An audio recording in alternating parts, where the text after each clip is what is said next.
Good evening, everybody. Thank you, Raiko, for that concise but very lovely introduction. I must give you some background of my relationship with Professor Raiko Gerlich, who's, by the way, one of the most revered and well-known and award-winning director of films at Ohio University. He is Ohio eminent professor of film here. So I meet Raiko at a party, and I find out that he's a director. And of course, I'm a frustrated actor. That's why I became a professor. I can't get a part, so I'll just go teach. So I asked Raiko, hey, Raiko, why don't you cast me in your new film? He says, how much money do you have? I'm looking for investors. So I figured, okay, forget about it. A year later, I got a part in a play in town, The King and I. Some of you may have seen it. So I saw Raiko uptown. I said, hey, Raiko. And it was like an audition for me. So they say, hey, Raiko, I'm in a play. I'm in The King and I this summer. And Raiko said, when is it? I said, it's in June. He says, good, I'll be out of town. So finally, he has given me the opportunity to come and talk about film with everybody. Because I was not going to get a part in this movie in any other way. And then when he came in today, he took me outside and showed me my name on the marquee. He says, this is the only way you're going to get on the marquee. I said, okay, that's good. But anyways, enough about myself, on to the subject at hand, science on screen. I'm a professor in the business school. And Raiko's interpretation of that is we're out there making money at all costs. Not true. We do teach ethics, and there is ethics in business practices. This is about unethical practices. This movie is about unethical practices. So I want to tell you that science on screen, there's three levels of science on screen in this movie. There is political science, and I see there's a lot of political science students here today, but there's a lot of politics involved here, so there's political science. There's one level of science. Then you have the psychology of corruption. That's the second level of science. And then, of course, the most primitive scientific technology that was used to surveil in the sting operation by FBI is taken and put into a storyboard by David O. Russell and made into this wonderful film that imparts the story that had 67 hours of surveillance tapes into a 2.5-hour film. So there's multiple levels of science on the screen for this movie, and we'll talk about them in the 20 minutes that I have been given to talk about. So let's get moving on this. I'm going to talk a little bit about the movie, The American Hustle. I then will talk about what it's based on, which is Abscam. And it's an FBI sting, and I'll tell you more about it in a little bit. I am a professor of operations and production management, so I will remiss if I did not talk about my subject, which is project management. And then we'll talk about shooting the scene and the technology that was used in the sting operation versus the technology that was used in the movie. And then we'll conclude. If you could hold your questions until after the screening of the film would be great, because what I've been told we need to do is first have the talk, where it's a one-way talk where I do the talking, and then there is a short film about the Sloan Foundation, and then we'll have the screening of the movie, and after the movie we'll have a Q&A session. So the movie, American Hustle, it's directed by a guy named David O. Russell. He's the guy who also directed the movie Silver Linings Playbook. And so you can tell because the actors are same from both movies. The plot is loosely based on the FBI sting codenamed Abscam, which ran from 1978 to 1980. It was a sting operation. FBI was trying to catch politicians who were corrupt. The movie was filmed in a way where you will see, when you see the movie, you'll feel like it's very chaotic. And you'll say to yourself, gosh, I'm not following this because it's difficult to follow. But that's the point Russell is trying to make, is that, look, this was very chaotic. This entire sting operation was very chaotic. It was not well done. And he wanted to depict the farce it ended up being. The actors, of course, you know, Christian Bale, Amy Adams, Bradley Cooper, Jennifer Lawrence, and Jeremy Renner, all very well-known actors, and they did a fantastic job, in my opinion. So the Abscam, the FBI sting, here are the real-life characters. Melvin Weinberg, he was a con man, a small-time con man, and Irving Rosenfeld is the name of the character in the movie, which was played by Christian Bale. How did Melvin Weinberg, a con man, get into this FBI sting? Well, he was a con man. He was a small-time con man who was trying to con people with the idea of getting rich quick. Give me a lot of money up front, and I will get you a large amount of money in loan from banks. Then you can do whatever you want with it. Okay? And you say, people buy that? Yes. People bought that and gave him money up front so he could get loans for them from the bank. And of course, he never got any loans from the bank. As a matter of fact, Wayne Newton, some of you may know him, Wayne Newton, the Las Vegas crooner, got scammed by this guy, Melvin Weinberg. But it was only for $850, so he was okay.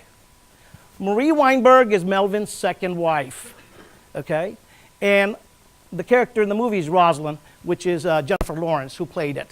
Now, you know, Melvin is, this guy is extremely corrupt and gets caught by the FBI trying to scam others. So FBI says, okay, if you help us catch others trying to scam people, we'll let you go. Okay, good enough? He works with them on 4 cases, 4 sting operations, and in that time, he earns $10,000 from the FBI. So you must understand, the FBI are paying con-mans and crooks to catch other con-mans and crooks. Okay, your tax dollar is being used properly. So Marie actually was not involved as much with Melvin, and as a matter of fact, when Marie found out in 1982 that he had been a scammer and a con artist, she killed herself. Evelyn Knight is the character that was played by Amy Adams, named Sidney Prosser, and Evelyn is actually English. She really was. And as a matter of fact, Melvin used to address her as Lady Evelyn. And he was Melvin's girlfriend. He had a wife. Yes, he had a wife and a girlfriend. Okay, so he was not only a con man, he was morally corrupt at the same time. Sheikh Abdullah, which was played by 3 FBI agents, Michael Pena plays it in the movie, is the guy that was used to carry out the sting operation on all these politicians. And the first politician that they tried to catch in a sting was Angelo Ericetti, who's the mayor of Camden. Character's name in the movie was Carmen Polito. Jeremy Renner played it. And then, of course, Bradley Cooper, a lot of you know him, played a character named Richie Damaso, who is actually mashed up together 2 agents named Good and Amoroso. Okay? Halfway through the sting, Good left, and Amoroso took over. And these are the characters that were used for the sting. Now, how did the sting work? Okay, so Sheikh Abdullah told them, okay, we're going to ask to get a license, a gambling license for our casino that we're going to build in Atlantic City. And for that, they needed a license, and Angelo was going to provide it. for which Angelo would be paid. But, you know, Angelo, which is played by, of course, Carmen Polito, Jeremy Renner, was the biggest crook. Okay, he was the biggest crook. Even though in the movie you'll see that David O. Russell portrays Carmen Polito as not so bad a guy. These are the politicians. There were 6 Democrats and 1 Republican that were indicted in the sting. Okay? Now, I'm not, you know, this is not because of any political affiliation. That's a fact. All right? They were 1 senator, 6 House of Representative members, and Richard Kelly fought his indictment because he claimed he was entrapped. Now, this happened in 1978 to 1980, came out in 81. I had not known the word entrapment until then. Entrapment is when you are, you know, trapped into doing something illegal, drawing you into it. Okay, you trapped me into. Okay, so entrapment claim didn't work. He was still implicated in it. And there's 2 other guys that were in there, okay? John Murtha and Larry Pressler. And John Murtha is Democrat. I don't know what Larry Pressler's affiliation was. They were not, but they were also a part of the sting. They were not because, you will see this in the movie. How did David O. Russell film this to depict the fact that they indicted people that took the money? But these 2 guys, they claimed they never touched the money. So you'll see the hands are shown a lot. He's filming the hands, right? And the briefcase. Because anytime if the briefcase touched their hand, they had touched the money. So they made sure, David O. Russell made sure that the audience understands that he or these 2 guys never touched the money. Now, making a movie is a huge project, as Raiko would tell you. Okay, it's a very large project. You have to manage your personnel, manage your equipment, manage location, manage the quality of the product, manage cost, manage schedule. All of these are part of project management. I don't want to go into it, but I teach a course in it, so take it. So the filming of an entire movie is a very large project. Okay, as Raiko can tell you, for getting a 2.5-hour usable footage, you have to film somewhere between 12 and 20 hours of footage, of which most of it stays on the editing floor. Okay, so you know, everybody does a project all the time. We're doing projects. I mean, I get up in the morning, get dressed to go to work. That's a project, right? I mean, look at this. You're getting ready to go to work. In the winter, I'm putting sweaters, jacket, gloves, all of that. If it's not in the winter, everyone does it. Put your pants on 1 leg at a time. But it's a project, right? Shooting a scene is a project, okay, in itself. So you need to stay on schedule. You need to look at, okay, when am I going to be done with this sequence versus this sequence versus this sequence? And that is actually done today. We have software that's available that helps us do very good project management. And this is called the Gantt chart of a project. I didn't want to talk about the filming and the entire science of making a movie, only a scene, okay? So, shooting the scene. When you're shooting a scene, as Raiko would tell you, you hear these sentences. Quiet, silence on the set, actors in position, lights, camera, action. Quiet, silence on set. Okay? Now, in project, one of the things that we always have to look at is to manage the scope of our project. Typically, most projects will have something called scope creep. And it impacts your budget, your schedule, your personnel, everybody is impacted by scope creep. Okay? And the director and the production manager have to keep everybody at bay. Okay? Don't get out of hand. Let me give you an example.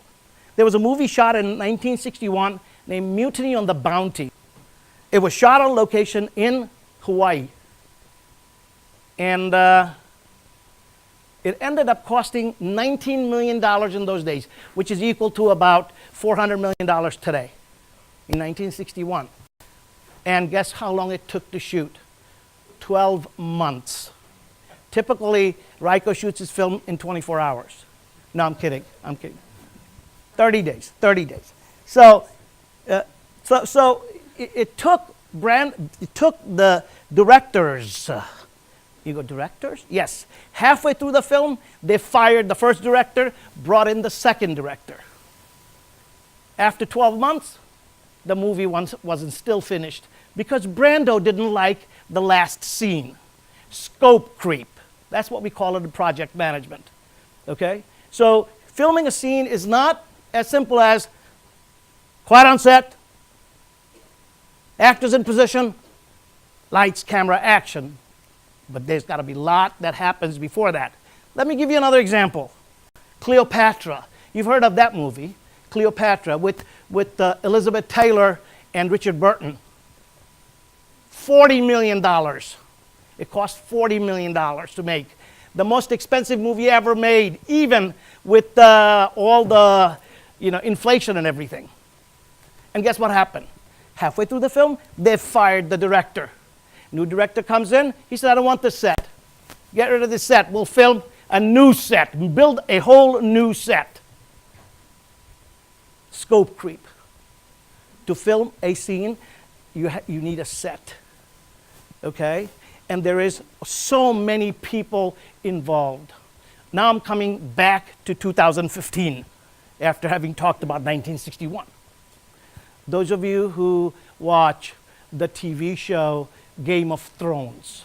Yes? Game of Thrones? How many of you have watched Game of Thrones on TV? Awesome. It's a great show, isn't it? 240 days of shooting for the next season. They will have 11 hours of footage that they're going to show. 240 days of shooting at 2 locations, Spain and Croatia.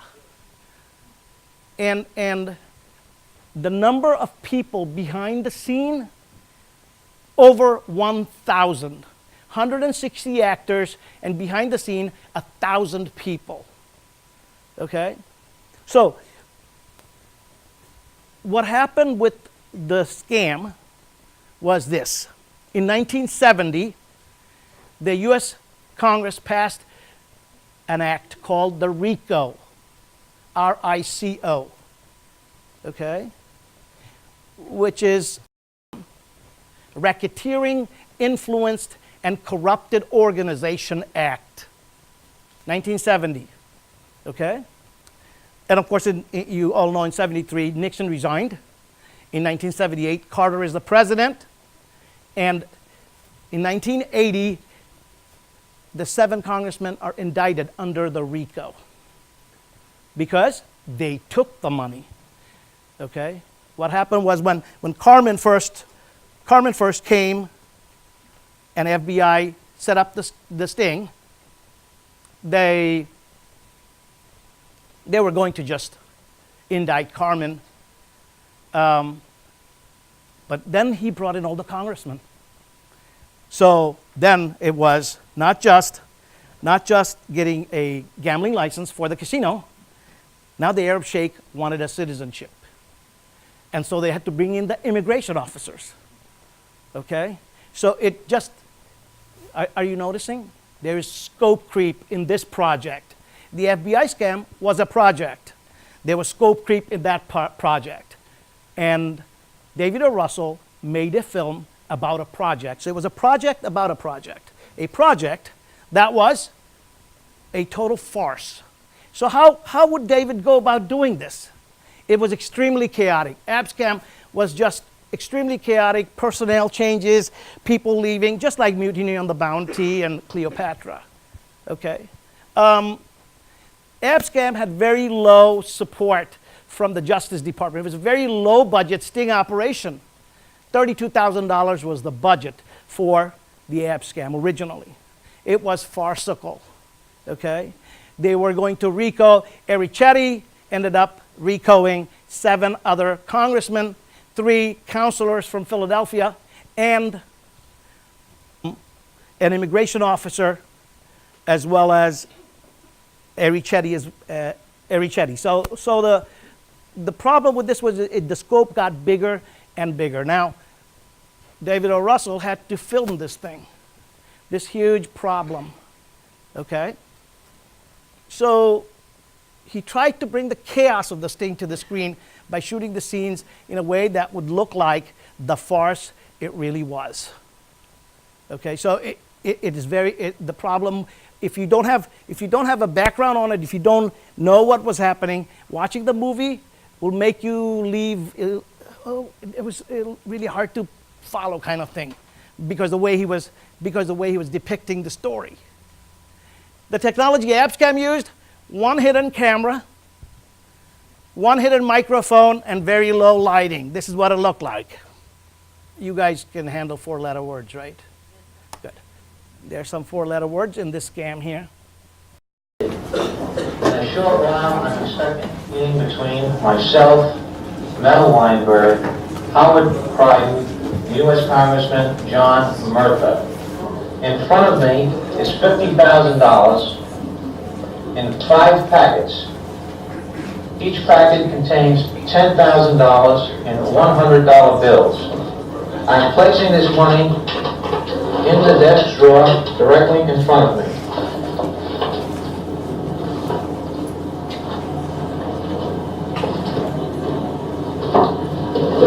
This money will remain in such a position until the termination of my meeting, which is to take place later on this morning.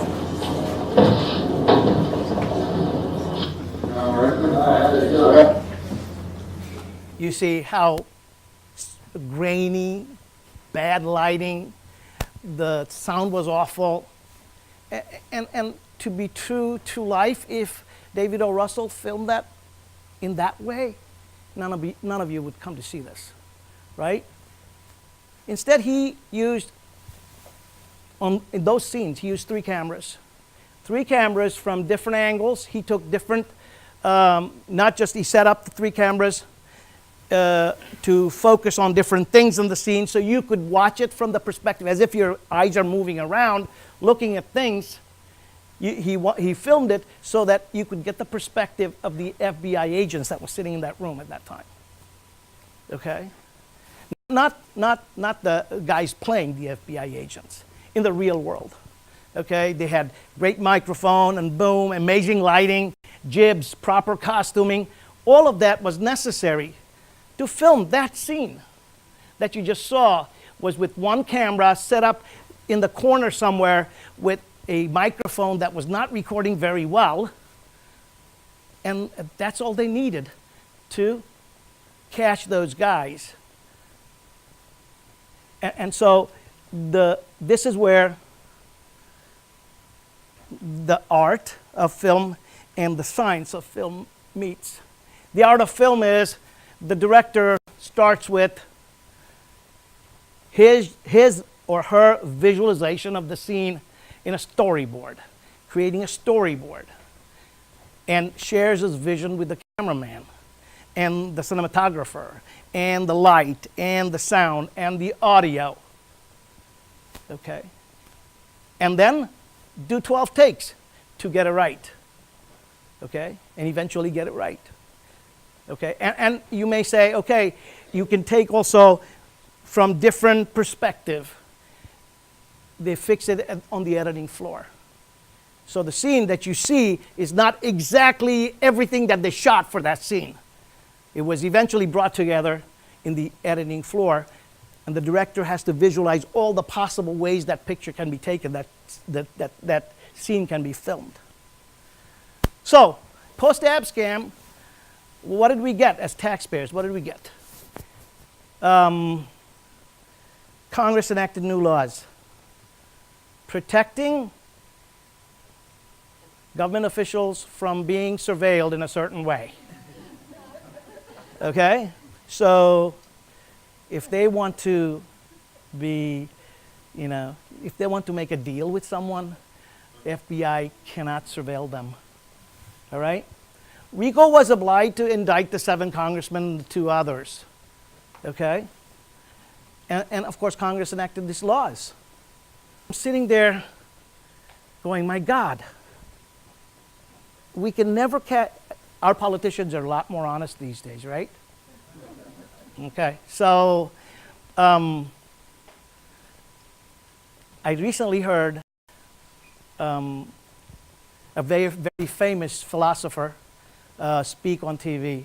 Bill Maher said this: there is nothing in America that cannot be touched or corrupted by money. Okay, so the point of this movie, in the 2 hours and 12 minutes that you're going to see in about 5 minutes, is that look how corrupt we are. Look how these representatives of the people went to Washington with a charge, and yet they were focused more on lining their pockets. It's such a coincidence that today is the 16th of March, which happens to be Transparency in Government Day, that we are going to watch American Hustle. It is also the birthday of James Madison, one of the authors of the Constitution of the United States of America. I hope you guys will enjoy the movie, and then we'll have a very animated discussion afterwards. So at this point, I'm going to relinquish my spot on the stage. The movie, and of course a short documentary about Sloan Foundation is going to be shown now. Am I correct? Thank you.